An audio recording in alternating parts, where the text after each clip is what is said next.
Na viagem que eu fiz até Istambul, para conhecer um pouco do psicodrama que se faz por lá, aproveitei para visitar o museu dedicado aos judeus da Turquia.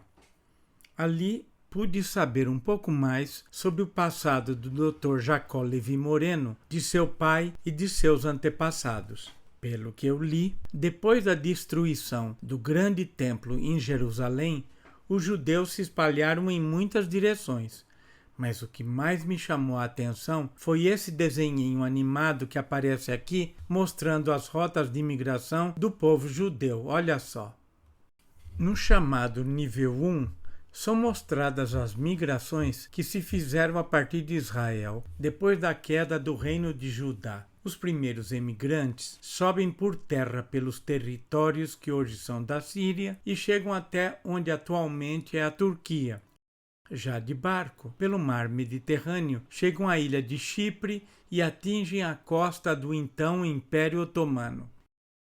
Migrantes judeus também entram pelo mar Egeu e em seguida alcançam a ilha da Sicília, subindo ainda pelo continente italiano. Enquanto isso, outros grupos entram na Península Ibérica, uns pelo centro, outros pelo sul. Já no chamado nível 2, ocorrem importantes assentamentos judaicos na Península Ibérica, no século XV.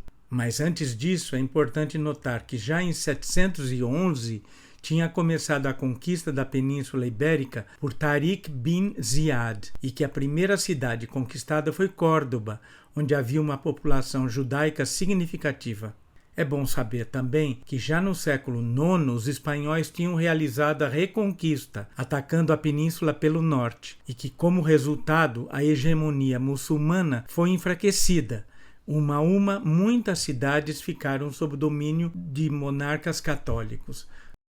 Também é bom lembrar, pelo que se lê no museu, que em 1109 começam os primeiros incidentes hostis contra judeus em Toledo, em que em 1391 sentimentos antijudaicos instigam a população local a incendiar o bairro judeu de Sevilha.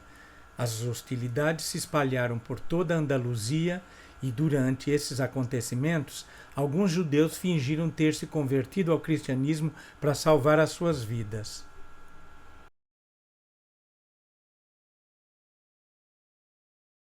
No nível 3, isto é, a partir de 1492, começa a chamada diáspora sefardita, com sucessivas migrações.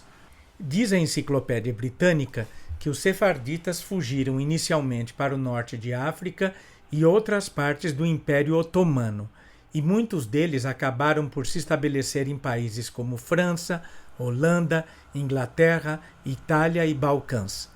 Os sefarditas transplantados mantiveram em grande parte sua língua nativa judaico-espanhola, ladino, literatura e costumes.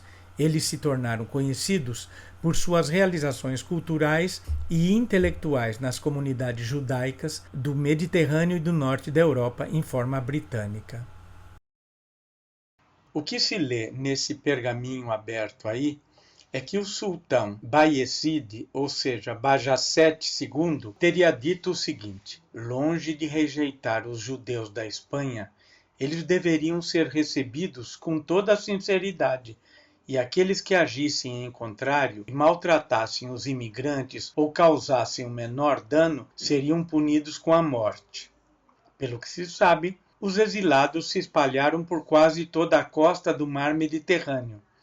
No entanto, dos 200.000 israelitas expulsos impiedosamente da sua segunda pátria, o maior número se dirigiu ao sultão Bajazet II para lhe pedir hospitalidade. O monarca otomano os recebeu com entusiasmo. É até atribuída a ele uma observação muito sensata. Vocês chamam Fernando de rei sábio, exclamou certa vez aos seus cortesãos, aquele que empobreceu o seu país e enriqueceu o nosso.